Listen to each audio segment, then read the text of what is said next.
اگر خلاق عالم کسی گناہ کی پاداش میں یہ حکم ارشاد فرماتے کہ اپنے آپ کو قتل کرو یا جلا وطن ہو جاؤ، احکام مقصودہ کے طور پر یہ حکم دیا جاتا، تو کیا توقع ہے کہ یہ امت محمدیہ کر گزرتی؟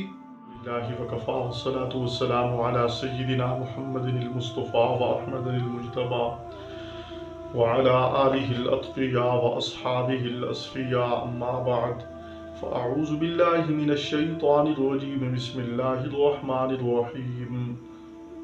وَلَوْ أَنَّا كَتَبْنَا عَلَيْهِمْ أَنِ اقْتُلُوا أَنفُسَكُمْ أَوِ اخْرُجُوا مِنْ دِيَارِكُمْ مَا فَعَلُوهُ إِلَّا قَلِيلٌ مِّنْهُمْ وَلَوْ أَنَّهُمْ فَعَلُوا مَا يُوعَظُونَ بِهِ لَكَانَ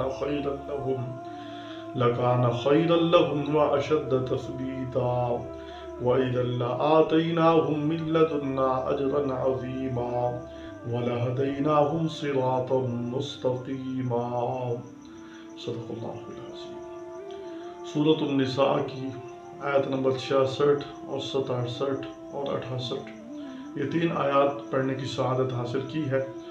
ان آیات میں رب العالمین نے ارشاد فرمایا کہ اگر ہم لوگوں پر احکام مقصودہ کے طور پر یہ بات فرض کر دیتے کہ کسی گناہ کی پاداش میں تم اپنے آپ کو قتل کرو یا یہاں سے نکل جاؤ، اپنے شہر چھوڑ دو، ما فعلوه الا قلیل منہم، تو نہ کرتے اس کام کو مگر بہت تھوڑے ان میں سے، بہت تھوڑے اس پر عمل کرتے۔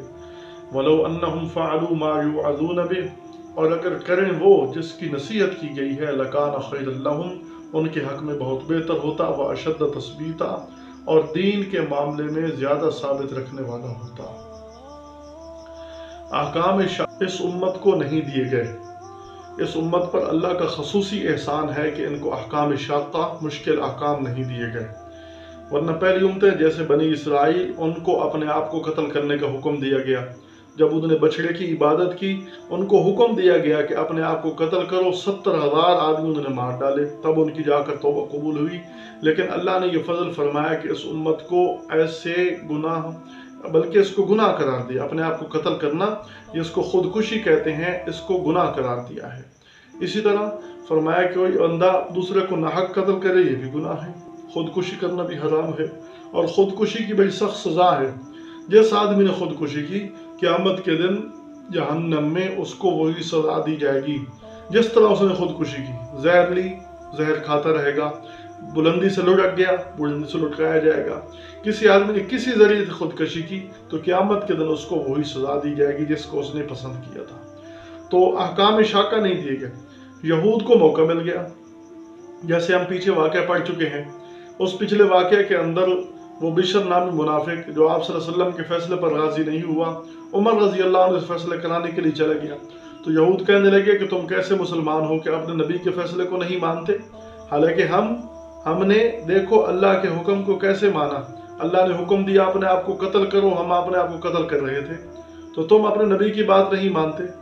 تو اللہ تبارک و تعالی نے فرمایا کہ وَلَوْ أَنَّا كَتَبْنَا عَلَيْهِمْ أَنِ اقْتُلُوا أَنفُسَكُمْ، اگر ہم حکم دے دیتے، ہم فرض کر دیتے کہ اپنے آپ کو قتل کرو، اب اخرجوا من دیارکم، یا اپنے شہروں سے چلے جاؤ، نکل جاؤ اپنے شہروں سے، ما فعلوه الا قلیل منہم، بہت کم لوگ اس کام کو کرتے۔ خودکشی کو حرام کر دیا گیا۔ لا ہجرت بعد الفتح، فتح مکہ کے بعد ہجرت منسوخ، البتہ جہاد کو باقی رکھا گیا۔ اقتلوا انفسکم، مراد اس سے جہاد ہے، جہاد کرو کفار کے ساتھ، منافقین کے ساتھ، اور صحابہ کرام کی زندگی اس پر شاہد ہے کہ صحابہ نے کیسا جہاد کیا۔ اور دوسرا اب اخرجوا من دیارکم، اپنے آپ کو شہروں سے نکالو۔ تو آپ صحابہ کرام کی تاریخ پڑھیں کہ جب مکے والوں نے پریشان کیا تو انہوں نے اپنا شہر چھوڑ دیا، اپنی پراپرٹیاں چھوڑ دی، جائیدادیں چھوڑ دی، بیلنس چھوڑ دیے، رشتہ دار چھوڑ دیے، سب کو چھوڑ دیا، ایک دین بچانے کے لیے نکل گئے۔ تو صحابہ کرام نے اس پر عمل کر کے دکھایا۔ لیکن واقعی مسلمان ایسا نہیں کر سکتے۔ بعد والے مسلمانوں کی بات کر رہا ہوں، جو لوگ دین پر عمل کر کے، مشقتیں برداشت کر کے، آپ صلی اللہ علیہ وسلم نے فرمایا اگر اللہ حکم دیتا تو میں سب سے پہلے دیکھتا کہ ابو بکر صدیق اس پر عمل کر رہے ہیں، عبداللہ بن مسعود بھی عمل کرتے، عبداللہ بن رواحہ بھی عمل کرتے، اور بھی کچھ صحابہ اس پر عمل کرتے، یعنی سب عمل کرتے۔ صحابہ کو تو جذبہ یہی تھا کہ اللہ کا دین دنیا میں عام ہو جائے، وہ تو عمل کرتے۔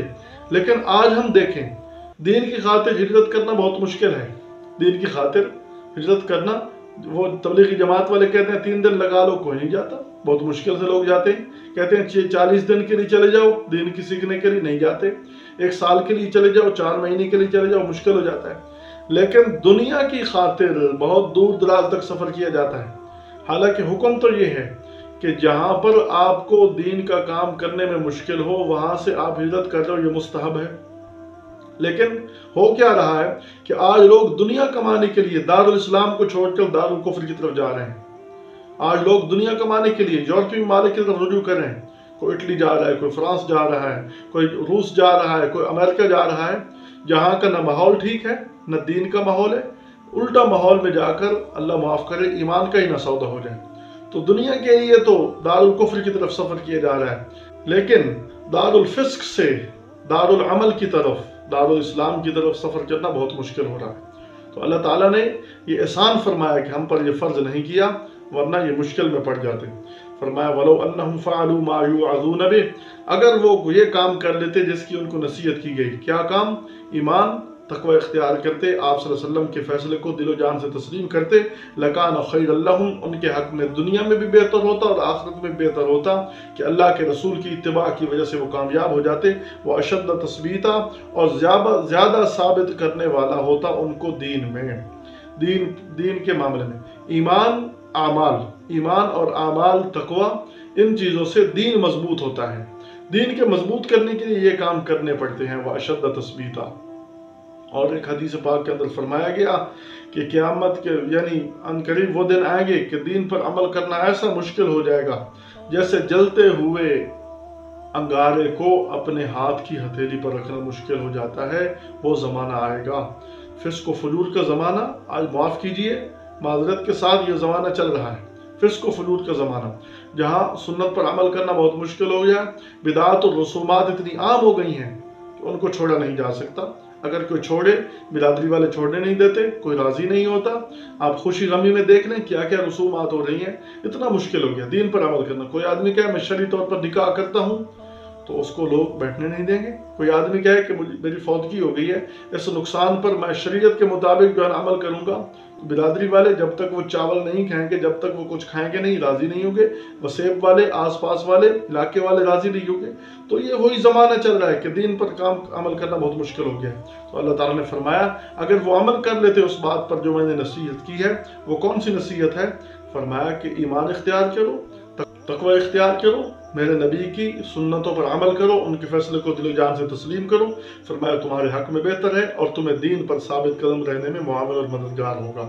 وَإِذًا لَآتَيْنَاهُم مِّن لَّدُنَّا أَجْرًا عَظِيمًا، اور فرمایا اس وقت ہم اپنے پاس سے بہت بڑا ثواب بھی عطا کریں گے، بہت بڑا اجر بھی عطا کریں گے، کیونکہ انہوں نے عزیمت پر عمل کیا ہے۔